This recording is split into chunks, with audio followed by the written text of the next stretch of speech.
Allez, Seigneur Dieu Tout-Puissant, tu es grand, tu es bon, tu es merveilleux, je te remercie pour ta grâce, je te remercie pour ta bonté. Donne-moi la force de dire ce que j'ai à dire sur Nimrod.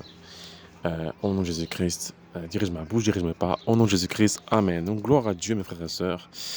Nous allons prendre nos Bibles dans Genèse, chapitre 11, versets 6 à 10. Les fils de Cham furent Cush, Misraïm, Put et Canaan. Les fils de Cush, Saba, Avila, Sabta, Raméa et Sabteka. Les fils de Raméa, Séba et Dedan. Verset 8. Cush engendra aussi Nimrod. C'est lui qui commença à être puissant sur la terre. Il fut un vaillant chasseur devant l'Éternel. C'est pourquoi l'on dit comme Nimrod, vaillant chasseur devant l'Éternel. Verset 10. Il régna d'abord sur Babel, Érec, Akkad et Cané au pays de Skinéa. Donc aujourd'hui on va parler de Nimrod. Je vais dire des passages de la parole de Dieu qui ont été retirés et de ce que Dieu m'a révélé, et je vais dire aussi le témoignage d'un ancien occulte qui vouait un culte à Nimrod. Nimrod, ça veut dire le nom Nimrod, N-I-M-R-O-D, ça veut dire contre Dieu ou contre. Voilà. Donc, Nimrod est un des fils de Cush. Donc, Cush, ce sont les Noirs. Oui, les Noirs. Donc, Cush, noir, il s'est marié avec une femme qui s'appelle Séméramis. Et Séméramis tomba enceinte. Et lorsque Séméramis tomba enceinte, elle n'aimait pas Dieu. Elle avait un dégoût envers Dieu et elle a appelé son fils Nimrod, ce qui veut dire contre ou contre Dieu. Donc il y a beaucoup d'enseignements par rapport à Nimrod, je veux dire les choses qui sont nécessaires. Lorsque Nimrod grandit, Nimrod aimait Dieu. Nimrod aimait Dieu et à l'époque, avant la construction de la tour de Babel, il n'y avait qu'un seul langage. Et du coup, en fait, les gens se faisaient la guerre. Il n'y avait que des guerres, tel clan, telle bataille, telle famille, que des guerres.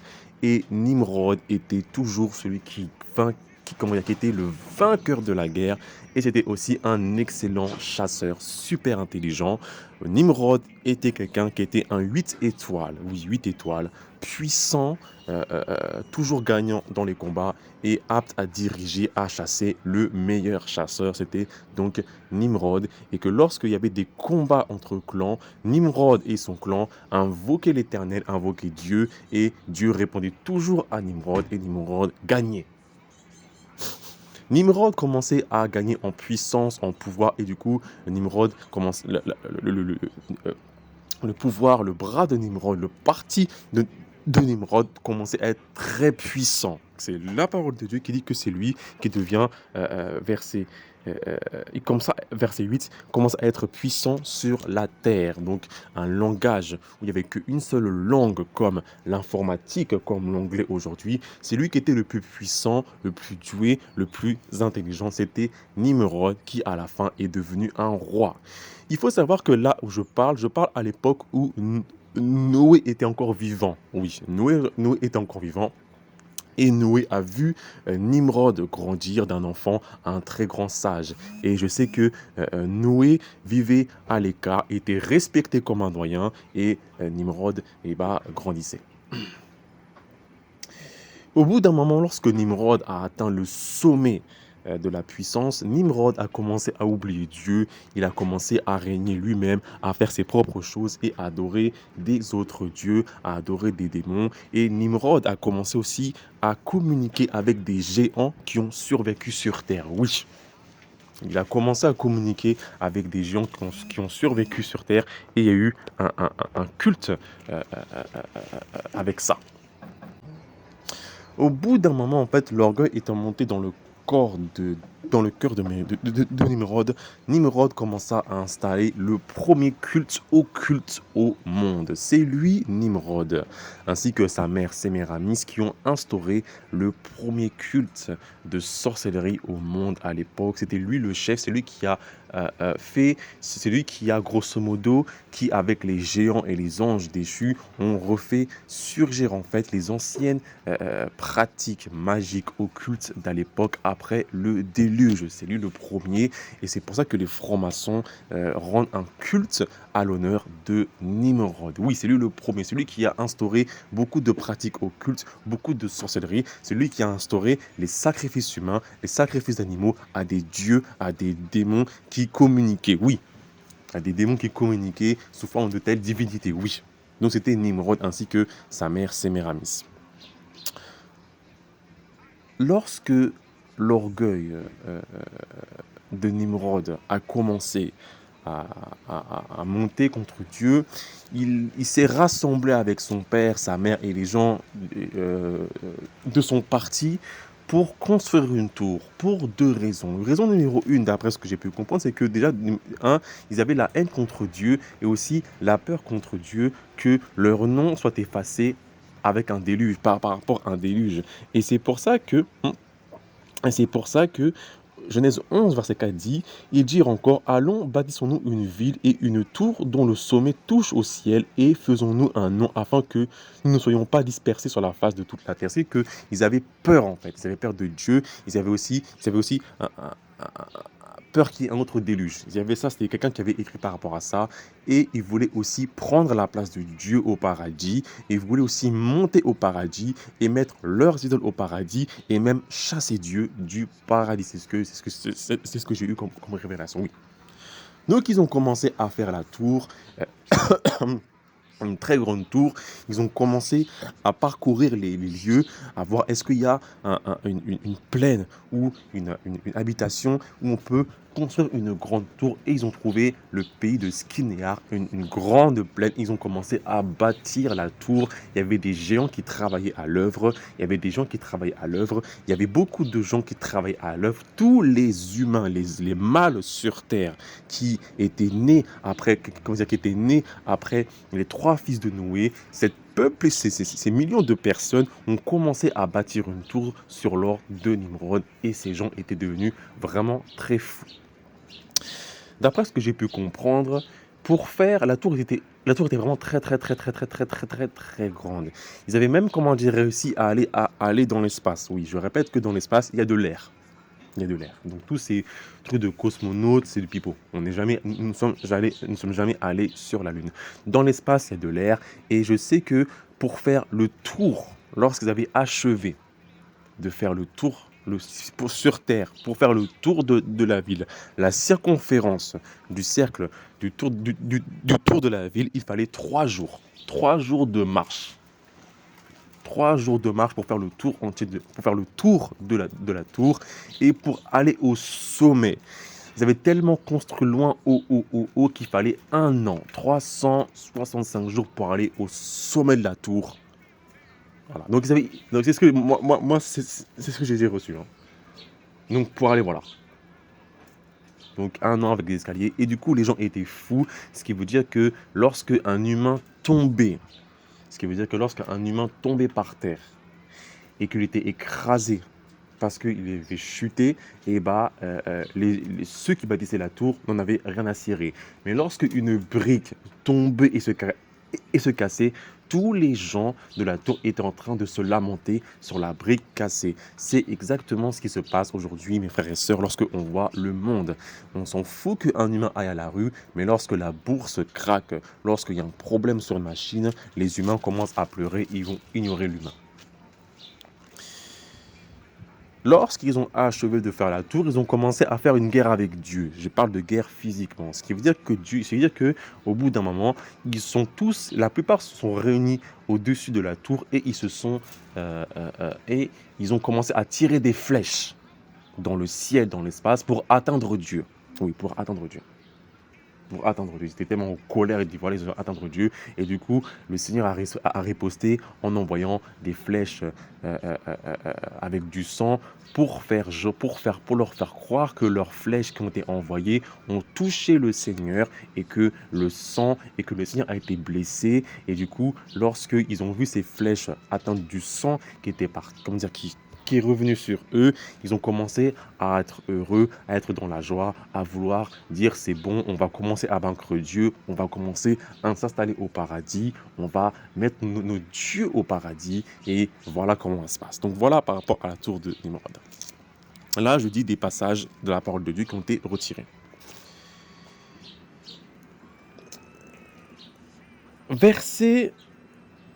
Chapitre Genèse 11, versets 6 à 8. Voici, ils formaient un seul peuple et ont tous une même langue. Et c'est là ce qu'ils ont entrepris maintenant. Rien ne les empêchera de faire tout ce qu'ils auraient projeté. Verset 7. Allons, descendons et confondons leur langage afin qu'ils n'entendent plus la langue les uns les autres. Et l'Éternel dispersa loin de là sur la face de la terre et ils cessèrent de bâtir la ville. On va s'arrêter là. Là, je dis ce qui a été retiré dans la Bible. Lorsque Dieu a mis son jugement contre ces gens qui se faisaient la tour, il y a eu il y a eu trois parties. Il y a eu une partie de personnes que Dieu a transformées en animaux, une partie de personnes qui sont morts brûlées, je crois, ou qui sont entretuées, et une partie de personnes dont le langage a été confondu. Et du coup, en fait, lorsqu'il y a eu une confusion dans la tour totale, en fait, il y a eu un problème terrible. Ceux qui ont commencé à parler pas parler latin, à parler les langues que nous connaissons, ont descendu de la tour et ils ont fait des groupes de gens qui parlent la même langue et les gens se sont dispersés. La langue les chinois, lorsque vous étudiez bien la Chine, l'alphabet chinois veut dire nous venons de l'ouest. Donc l'ouest, la Chine est à l'est, ce qui veut dire qu'ils viennent de la tour de Babel. Tous les gens sont dispersés, les gens ont pris des bateaux, ils ont créé des bateaux, ils sont partis vivre en Amérique du Sud, en Amérique du Nord, ils sont partis vivre en Bretagne, en Grande-Bretagne, en Germanie, en Russie, Afrique du Sud, Afrique du Nord. C'est là que Dieu a dispersé en fait ça. Et du coup, Dieu a fait ça exprès parce que Dieu sait que si les humains vont être unis, avoir un même langage, il y aura la rébellion. Et c'est pareil dans ce monde où tout le monde parle anglais, où il y a le langage informatique, le langage du téléphone portable, le péché numéro 1 mondial. Donc voilà l'histoire de Nimrod. Et lorsque Dieu a dispersé les habitants, l'armée ainsi que les habitants qui vivaient sur ce Nimrod. Nimrod a appelé le lieu de la ville Babel et la tour a été détruite par Dieu. Je sais qu'il y a une partie qui a la terre a avalé la tour et du coup Dieu a aussi détruit la tour. Donc voilà comment c'est par rapport à ça. Sachant qu'il y a une partie de la tour qui est restée et les habitants, ceux qui ont créé Sodome et Gomorrhe, sont habités là-bas. Et en fait, là-bas, dans les villes de Sodome et Gomorrhe, ces villes qui ont été brûlées par le feu, il y a la mer morte. Dieu a fait exprès de créer la mer morte après que le feu est descendu, parce que si les humains aujourd'hui allaient dans les vestiges de Sodome et Gomorrhe pour apprendre la sorcellerie, apprendre l'occultus et ramener d'anciens péchés, les humains sur terre ne seraient pas sauvés, tellement qu'il y aurait encore les humains sur terre ne pourraient être sauvés parce que le péché aurait été encore plus grand qu'il ne l'est aujourd'hui. Oui, c'est écrit dans Genèse chapitre 11. En Genèse chapitre 11, je crois. Genèse. Genèse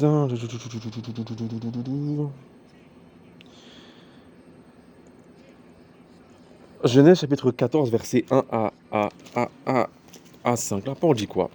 Dans le temps d'Amarphel, roi de Skinéar, d'Arjok, roi d'Élazar, de Kedaloamer, roi d'Élam, et de Tidial, roi de Goujim, il arriva qu'ils firent la guerre à Béra, roi de Sodome, et à Écha, roi de Gomorre, à Skiram, roi d'Adma, et Skiméar, roi de Tsébéom, et au roi de Béla Kitsoar. Ces derniers s'assemblèrent dans la vallée de Sidim, qui est la mer Salée. Ce qui veut dire que Sodome et Gomorre, en fait, sont la vallée de Sidim, qui est aujourd'hui la mer Salée. Et comme on le voit que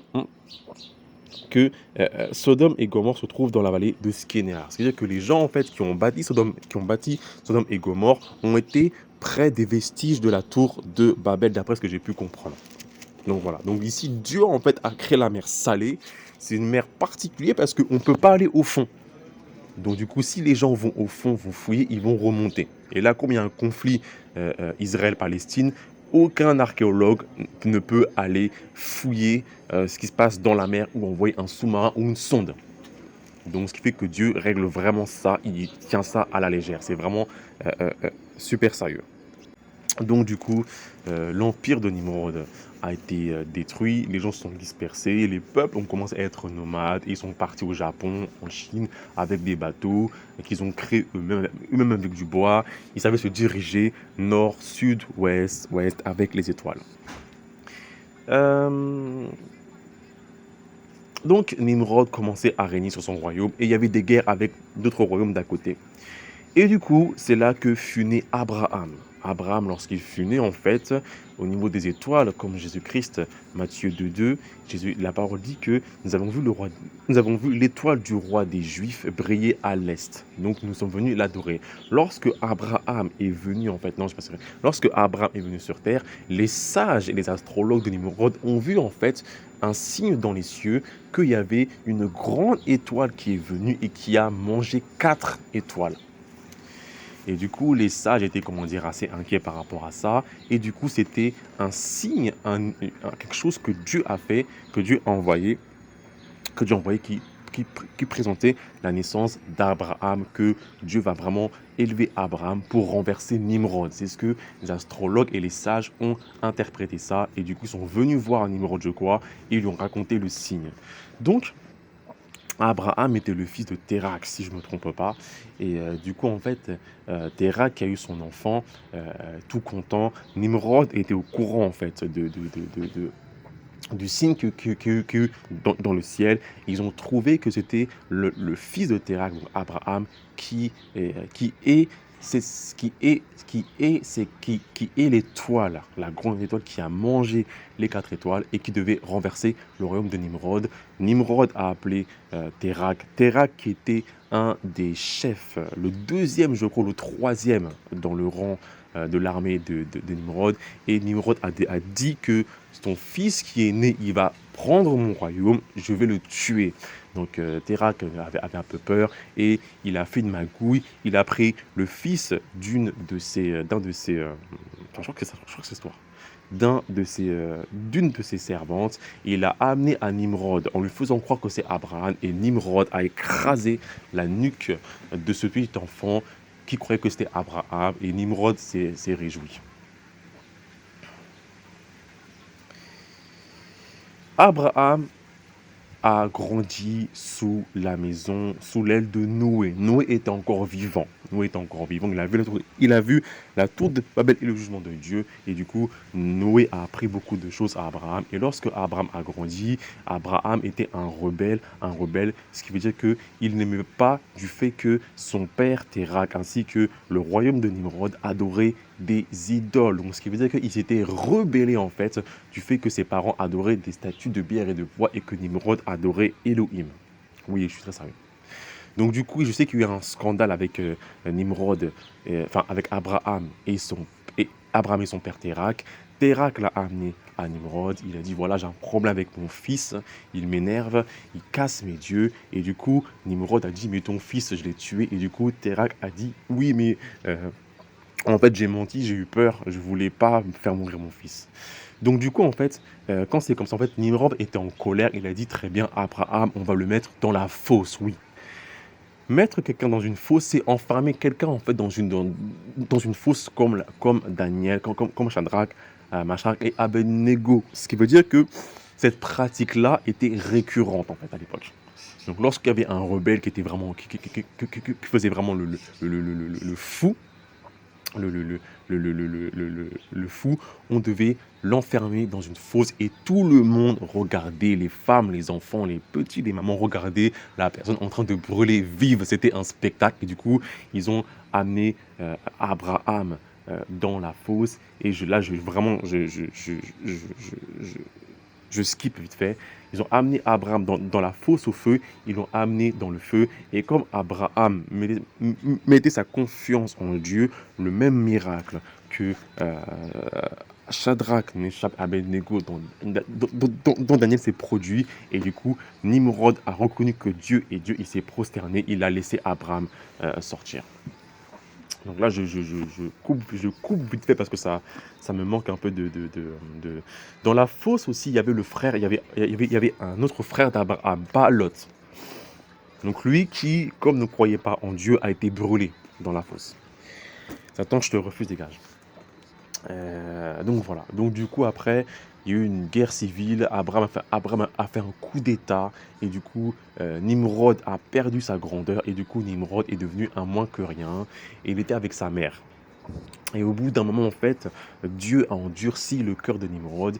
Il a donné envie Dieu a endurci le cœur de Nimrod pour le punir de ses péchés.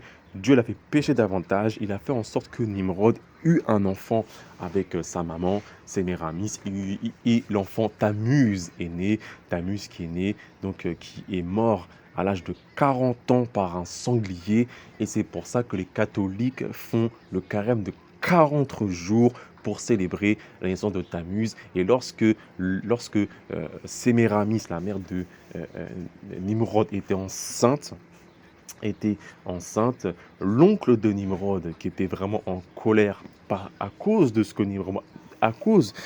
Nimrod avait fait, donc la tour de Babel et autre chose, il a pris son neveu Nimrod, il l'a coupé en morceaux et il l'a éparpillé dans toute la ville. Il a dit, c'est ce qui arrivera à celui qui va se rebeller à Dieu. Cette pratique qui est un peu glauque, elle est dans la parole de Dieu lorsque Dieu a fait une promesse à Abraham, car cette pratique-là, le fait de couper en morceaux des animaux était une sorte de promesse, de juron, d'alliance. Et du coup, c'est écrit dans la parole de Dieu. Donc une génisse, c'est une vache de 3 ans, une chèvre de 3 ans, un bélier de 3 ans, une tourterelle et une jeune colombe. Abraham prit tous ces animaux, les coupa par le milieu et mit chaque morceau l'un vis-à-vis de l'autre, mais il ne partagea point les oiseaux. Les oiseaux de proie s'abattirent sur les cadavres et Abraham les chassa. Verset 12. Au coucher du soleil, un profond sommeil tomba sur Abraham, et voici une frayeur et une grande obscurité vinrent l'assaillir. Et l'Éternel dit à Abraham, sache que tes descendants seront étrangers dans ton pays, que tu ne seras point à eux. Ils seront asservis et on les opprimera pendant 400 ans. Mais je jugerai la nation à laquelle ils seront asservis et ils sortiront ensuite avec de grandes richesses. Verset 15. Toi tu iras en paix vers tes pères, tu seras enterré après une heureuse vieillesse.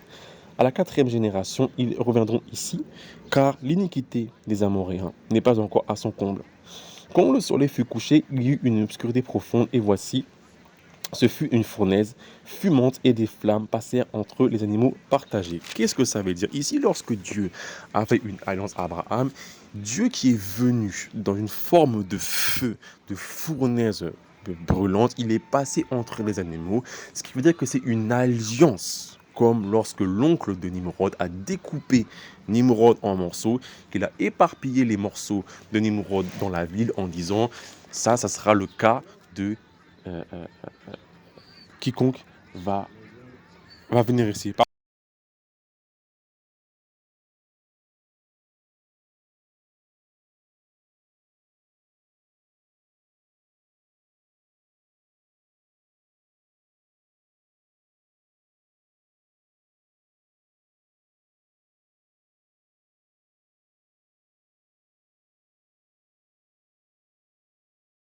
Excusez-moi, ça a coupé. Donc, cette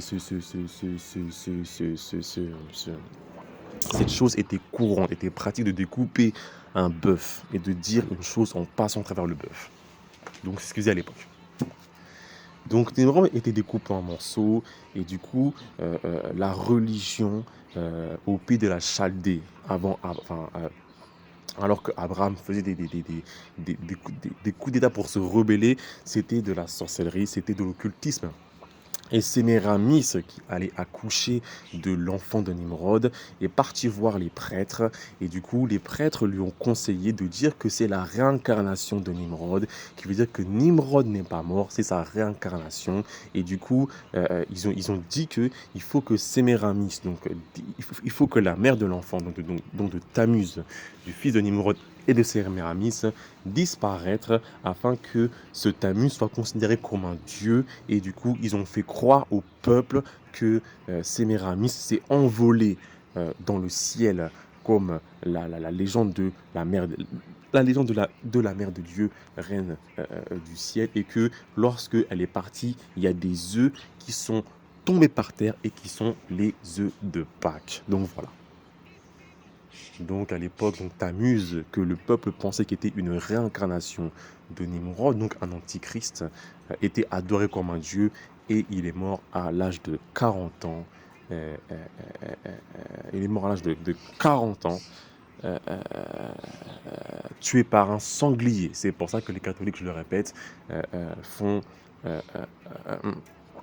font,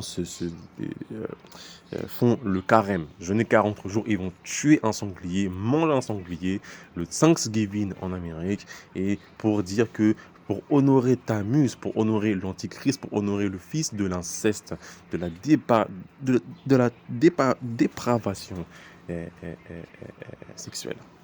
Voilà. Et lorsqu'il tue le sanglier, pour dire que toi, le sanglier le sanglier qui a tué Nimrod, on te tue, enfin, qui a tué Tammuz, on te tue et on te mange. Ça, c'est ce que font les catholiques, la carême. Donc voilà l'histoire de Nimrod, qui s'est rebellé contre Dieu, et Abraham est un grand roi. Et du coup, c'est pour ça que dans la Bible, Abraham était connu. Ça, ce sont des passages qui ont été retirés de la parole de Dieu. Je suis très sérieux. Les occultes ont gradé pour eux, et il y a encore beaucoup de choses sur Nimrod qui n'ont pas été, que je ne connais pas. Donc j'espère avoir été clair par rapport à ça. On va passer à la vidéo suivante.